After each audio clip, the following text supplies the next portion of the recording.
Quand ça commence à être monétisé sur des sites vendeurs comme Etsy, comme tous ces sites dont on fait la publicité, vous y allez, c'est envahi de production AI au détriment finalement des artistes qui font leurs petits tableaux et leurs petits produits, qui les placent sur ces sites-là en espérant avoir quelques clients, mais eux, c'est leur activité.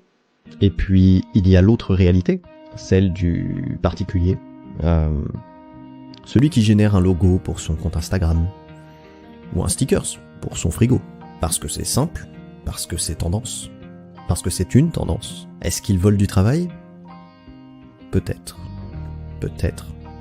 Mais soyons honnêtes, sans l'IA, est-ce qu'il aurait payé un graphiste pour le faire ? Est-ce qu'il l'aurait fait tout court ? Probablement pas. Et c'est là que le débat devient flou, et que les frontières entre intention et conséquence se brouillent. On parle souvent du vrai travail, de la noblesse du geste, de l'authenticité. Mais on oublie parfois de parler du prix à payer. Les nuits blanches, les lombalgies, les burn-outs, le stress chronique, les douleurs aux poignets, les yeux cramés à force de fixer un écran. Je pourrais en citer des tas et des tas et des tas.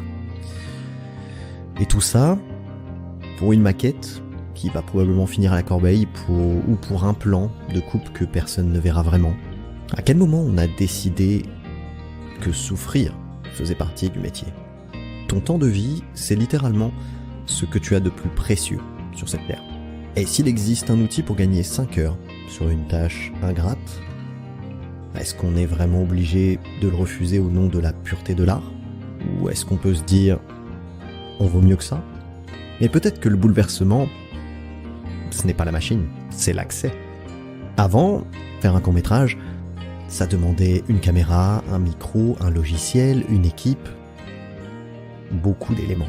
Puis TikTok est arrivé, et tout le monde est devenu créateur, acteur, cadreur, monteur. La musique, même histoire. GarageBand, Fruity Loops, puis SoundCloud. Aujourd'hui, des gamins de 15 ans composent des hits dans leur chambre. L'IA, c'est peut-être juste la suite logique. Une démocratisation violente, brutale, mais peut-être inévitable.